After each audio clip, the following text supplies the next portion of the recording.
Hey folks, it's Matt once again, and welcome back to another marathon of reviews, and this time it is of John Candy. I made a video about why I decided to do that. Guy seemed like a really nice guy, great heart to him. He made a lot of fun movies.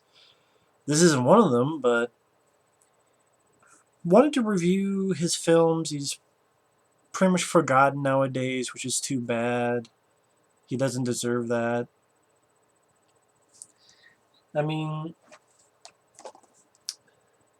guy like that, John Candy, just really good, kind personality that comes out, even if it's in a tiny role like in this one. The reason I wanted to start with this film not only is because it's one of the first films he was ever in. I mean, I think he was in one film where he was uncredited and was sort of in the background, and then this, which is called It Seemed Like a Good Idea at the Time in 1975. And mainly wanted to do this in the John Candy Marathon to give a word of warning. Not only because I think this is a really shitty film, but it's a very misleading DVD. I'm going to put the DVD cover as the thumbnail to this video. Because if you ever find this on DVD at a pawn shop or on Amazon or such, maybe there are other covers now, but the cover I would always see the most is you have John Candy's name, then the title, It Seemed Like a Good Idea at the Time, and then just John Candy's face. And it looked like his face from Uncle Buck or The Great Outdoors. And it makes it seem like he's the star of the film. It's about John Candy. He's the only thing on the cover. And it's a load of horse shit. Because John Candy doesn't even appear in this film until like the 55-minute mark. And it's only 90-some minutes long. And he plays a cop along with this other guy played by Lawrence Dane, who I liked as an actor. He was in Bride of Chucky as a lieutenant. And he was in a very, very underrated film with Hal Holbrook called Rituals. Very underrated film, also known as The Creeper. And then even when he pops up, he doesn't have that many lines of dialogue. One of the phrases he says the most is, "Yes, sir." And from 55 minutes on, if you combine all the screen time, if it was more than 10 minutes, I would be shocked.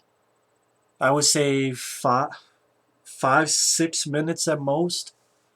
So he's not the star of this movie. So the DVD that you find of this film is an outright fucking lie. The real star of this film is a guy named Anthony Newley. And I'm like, why does that name sound familiar? Until I looked it up, and I'm like, oh shit, I know that guy. He was in the Garbage Pail Kids movie. Later on, when you get into the 80s, he was in the Garbage Pail Kids movie, where he played the adult character Manzini or something like that, where he was a magician, he owned this shop, and he kept the Garbage Pail Kids in the garbage pail, and he was friends with this younger kid who was the star of the film. And I'm like, holy shit, that's the same guy from the Garbage Pail Kids movie? Not only that, but the guy used to be, well, he's no longer with us, may he rest in peace, but he was a songwriter. And he worked on the title song for Goldfinger with John Barry. He helped write that. And he also worked on the soundtrack to Willy Wonka and the Chocolate Factory, the one with Gene Wilder. So it's like, holy shit, like this guy, he worked on the soundtrack to Willy Wonka and the Chocolate Factory. He worked on writing and stuff for that. He worked on the title song for Goldfinger, which is a great James Bond film. And if people wonder, I reviewed all the James Bond films. I have a playlist of that on my channel. Willy Wonka I want to review one day. Great, better movie than this. And the Garbage Pail Kids movie, which I don't know which is worse, this or the Garbage Pail Kids movie. You have so it stars him. Isaac Hayes is in the fucking film as a friend of the lead character. Anthony Newley, his I could look up his character's name. I forgot what the hell it was already. I'll just call him the lead guy.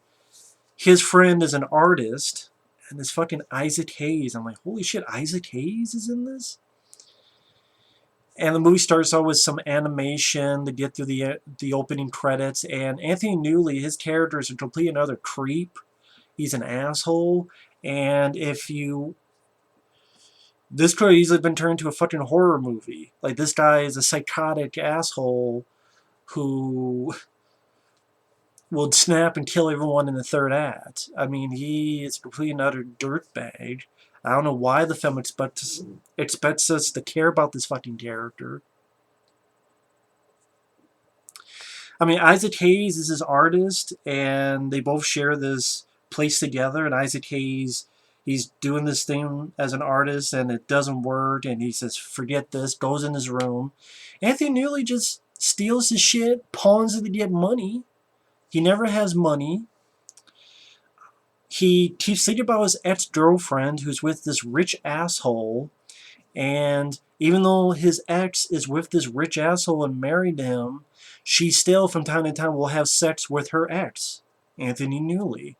So it's like the lead guy's ex-girlfriend, ex-wife I should say, is with this rich asshole, but she's also from time to time will have sex with Anthony Newley.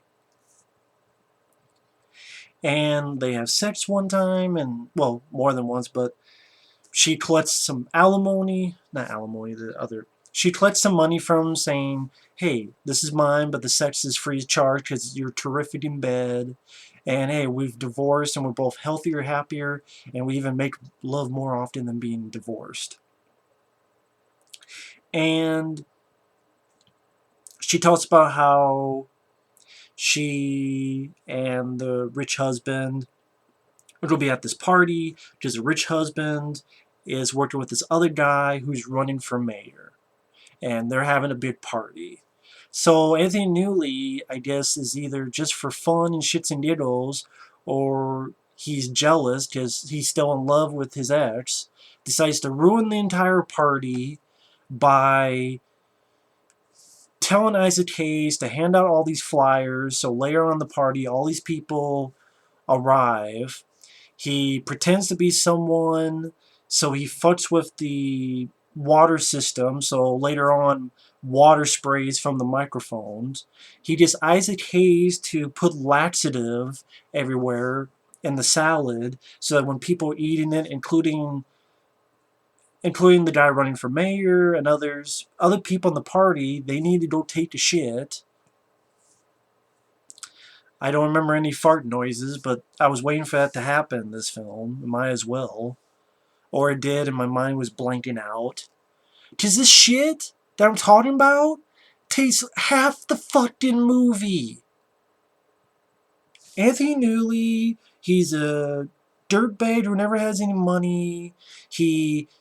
This whole film seems like a British movie. I mean, I believe it's a Canadian film, but it just feels more like a British film.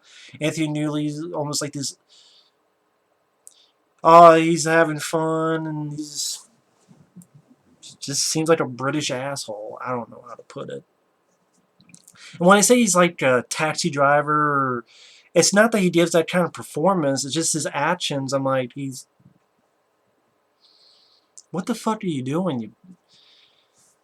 It's one thing if you're getting revenge because these people fucked you over or they're ruining this. Usually this stuff happens in movies because, oh, they're going to take down this place that holds all these innocent people there. No.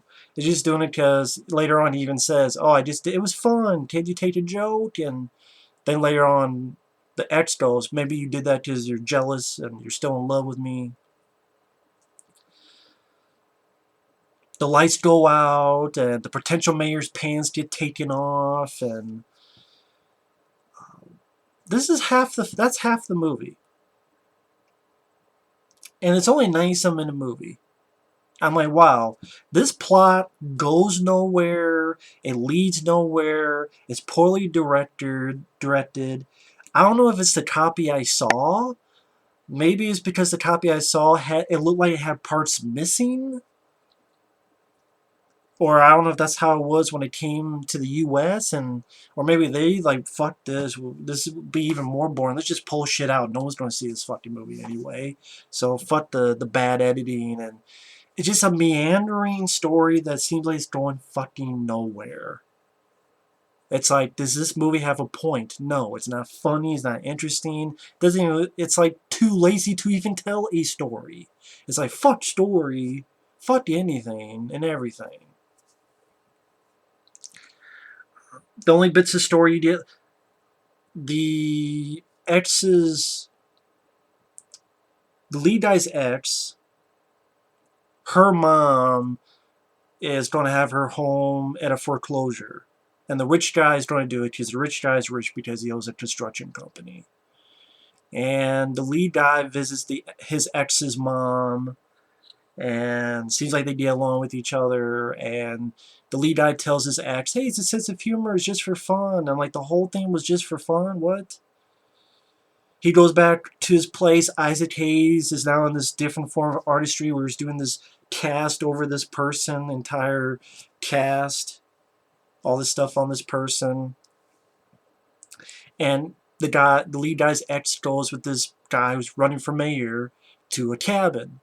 So what does he do? He just follows to the cabin and fucks some more shit up. He puts a skunk in the cabin. There's this bear that I guess he and his ex knew. This bear named Hector. And gets the bear there. He makes it so that the place smokes up. We get a shot of a skunk's ass and tail lifting up, so sprays in the potential mayor guy's face. And the potential mayor guy doesn't even seem as much of an asshole. I feel more sorry for him than the lead guy, but for some reason we're supposed to hate this mayor guy. The movie doesn't do a good job of that. The lead guy is more of an asshole. He's the biggest dick and he needs a comeuppance, and the movie is so stupid it thinks this guy is the hero of the film. That Anthony Newley's the hero of the flick. And from time to time, you see Anthony Newley's ex, her mom, pulling these pranks on the construction company so that her house doesn't get fucked up. Like she'll put sugar tubes in a tank of a construction vehicle, or fill up this person's car with shit. Not shit, but it might as well be a little shit. But I forget what it was, concrete or something like that. I don't know. And then Anthony Newley calls the rich husband and pretends, oh, I have your wife and I have her kidnapped and give us money. And the rich guy doesn't buy it. But you get the police involved, and that's where 55 minutes in, John Candy appears with Lawrence Dane. They go to Isaac Hayes and the lead guy's apartment, wondering what's going on and where this woman's at. In reality, she just left, and honestly, right there, she's heading towards the fucking lead guy's place. And you have this bit where John Candy kicks open a door, but it's one of those things where the door leads to the outside, and he hangs and swings to the floor below and crashes through the window. Again, maybe it's the copy I watched, but it looked like there were some bad edits and pieces missing. But anyway, people now believe that that woman was kidnapped when she's not, and the woman herself goes to the Anthony Newley and says, okay, yeah, let's do this. And I don't even buy these. I'm like, the lead guy is this close to being a psychopath. The lead woman is can't make up her fucking mind whether she's in love or not with this guy, and you never buy that she likes him. I never did, and oh, but hey, this fake kidnapping involves me, okay, and when they least know that John Candy is told to put the ransom in this garbage bin, and it's the bin that the lead guy's in. Lawrence Dane is talking to these undercover guys about, hey, this operation, and when someone goes to that garbage bin, We get him. And I swear this entire fucking scene, a fucking cat is screeching in the background. I don't know if the cat was being fucked, being raped, or was too fucking pissed that it was in this fucking movie. But like throughout that fucking scene, you kept hearing this cat screeching in the background. I'm like, is the cat in heat or is the cat in pain? Because either way, I don't blame the cat. Because fuck this movie, and this movie will make you in pain. And that potential mayor guy, oh, well, the lead guy and his ex took that guy and put him in the cast that Isaac Hayes was fucking with. So now he's head to toe in this cast and the guy can't move. And I'm like, yeah, I feel more sorry for this guy. So this little clusterfuck happens where it looks like someone's at the garbage bin, and then you get like a little Benny Hill where people run and it's like they fast forward the film, the way people run. The for some reason the ex's mom, the lead guy's ex's mom, gets the package from Anthony Newley in the garbage bin, leaves him there, goes to the mom goes to her daughter, and they drive up in a garbage truck, leave the lead guy there. The lead guy is in the garbage can, and he like flips under these cops as if they were bowling pins, but then gets up and talks to Lawrence Dane and says, "Yeah, I'm with you guys." And they buy it for some reason. The cops chase the garbage truck, which leads to them talking with these other guys and trying to find out where the garbage truck went.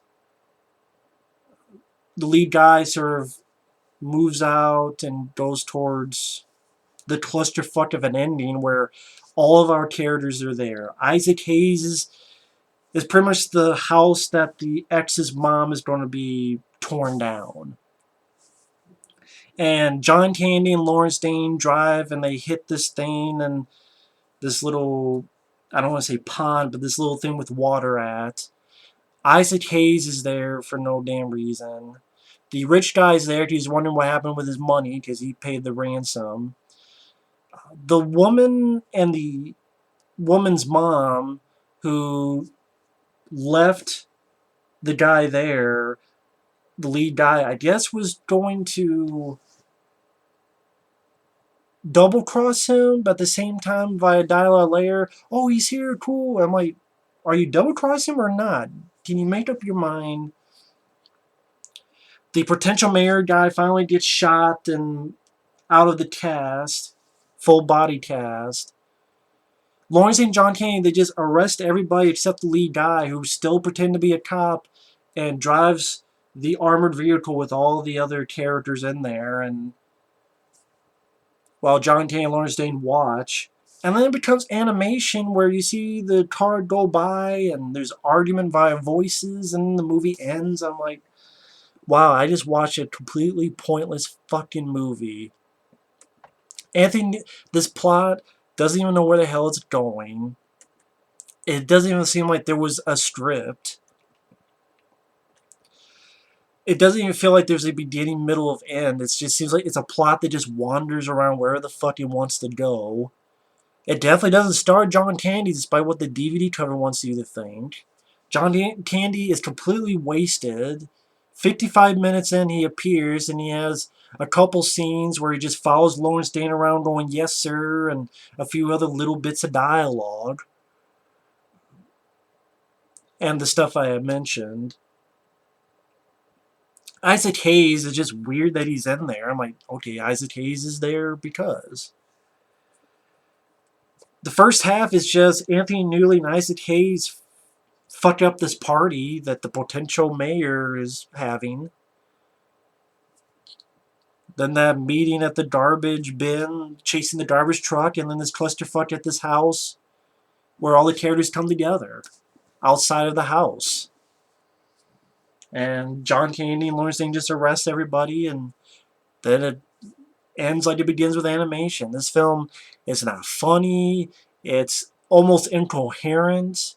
It's poorly It's poorly made, it's poorly directed, it's definitely poorly scripted, it's a meandering plot, it goes nowhere, it leads nowhere, and it seemed like a good idea at the time. No, none of this was a good idea.